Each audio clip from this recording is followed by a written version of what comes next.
क्या एक ईएमआई आपकी पूरी जिंदगी उलट पुलट कर सकती है? क्या घर खरीदने का सपना कभी जिंदगी का सबसे बड़ा बोझ बन जाता है? आपको ये किन्हीं वायरल कहानियों की स्क्रिप्ट लग रही होगी, लेकिन ये आज की हकीकत है। नमस्कार, मैं देवव्रत वाजपेयी। बात पैसे की में आज दो वायरल कहानियों के जरिए समझते हैं ईएमआई का असली खतरा क्या है और इससे आप कैसे बच सकते हैं।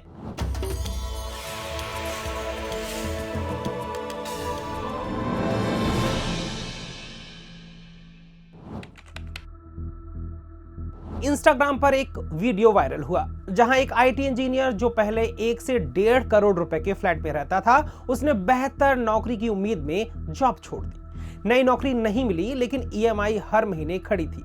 नतीजा, फ्लैट किराए पर देना पड़ा। 30,000 रुपए के किराए वाले छोटे घर में शिफ्ट होना पड़ा। परिवार को गांव भेजना पड़ा और आज वही इंजीनियर रैपिडो चलाकर ईएमआई भर रहा है। एक ईएमआई और जिंदगी एक झटके में बदल गई। एक और कहानी, 1.3 करोड़ रुपए का फ्लैट, 50 लाख रुपए डाउन पेमेंट, 78,000 की ईएमआई। लेकिन एक दिन जॉब चली गई और ये बड़ी ईएमआई ने जिंदगी को अवसाद में डाल दिया। दोनों कहानियों का निचोड़ है, ईएमआई तब तक आसान है जब तक नौकरी स्थिर है। एक बदलाव और ईएमआई बोझ बन जाती है। फाइनेंशियल एक्सपर्ट तारेश भाटिया कहते हैं, ईएमआई का दबाव अचानक नहीं आता, धीरे धीरे आता है। वो इसके लिए संकेत बताते हैं। पहला संकेत है क्रेडिट कार्ड की पूरी पेमेंट ना कर पाना। दूसरा है इमरजेंसी फंड खाली होना। तीसरा है एसआईपी इंश्योरेंस की किश्त रुकना। और चौथा है इनकम कम होना, खर्च पहले जैसा ही रहना। इनमें से 2-3 संकेत दिखते ही समझ लें, आपकी ईएमआई आपकी क्षमता से ज्यादा है। तारेश भाटिया के मुताबिक ईएमआई मासिक आय का 30 से 35% से ज्यादा ना हो। घर लेने के बाद भी 20 से 25% बचत जरूरी है। 12 महीने का इमरजेंसी फंड अनिवार्य है। और ध्यान दें, भारत में घर खरीदना भावनात्मक फैसला बना दिया गया है, लेकिन लोन थोड़ा नहीं, जीवन भर की जिम्मेदारी है। प्रोफेसर डॉक्टर रंजीथा अजय कहती है, जिन लोगों की आय हर महीने बदलती रहती है, उन्हें अपना बजट उस महीने की कमाई के हिसाब से बनाना चाहिए जिसमें सबसे कम पैसा मिलता है। मतलब जितनी कमाई आपके पास सबसे खराब महीने में आती है, आपकी लाइफस्टाइल उसी के आधार पर तय होनी चाहिए।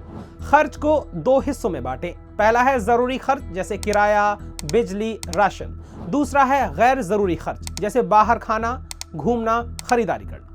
पहले जरूरी खर्च पूरे करें, बाकी चीजें तभी करें जब पैसा बचे। और सबसे महत्वपूर्ण है, हर महीने कम से कम 15% बचत करें और 6 से 9 महीने का इमरजेंसी फंड हमेशा तैयार रखें, ताकि कमाई कम होने पर भी आप मुश्किल में ना फंसे।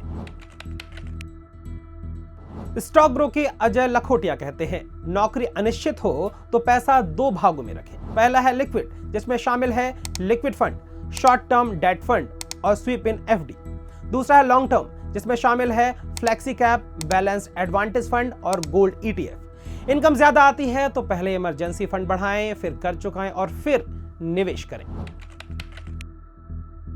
परफेक्ट इनकम का इंतजार ना करें, क्योंकि छोटा निवेश भी समय के साथ बड़ा बनता है।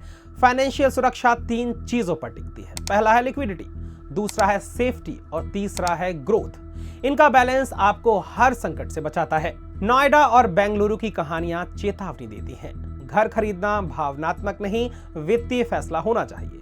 ईएमआई तभी ले जब आय, बचत और सुरक्षा तीनों उसके साथ खड़ी हो, वरना वही ईएमआई आपकी पूरी जिंदगी बदल सकती है। वीडियो पसंद आया हो तो लाइक करें, शेयर करें। बिजनेस स्टैंडर्ड को सब्सक्राइब करना बिल्कुल ना भूलें।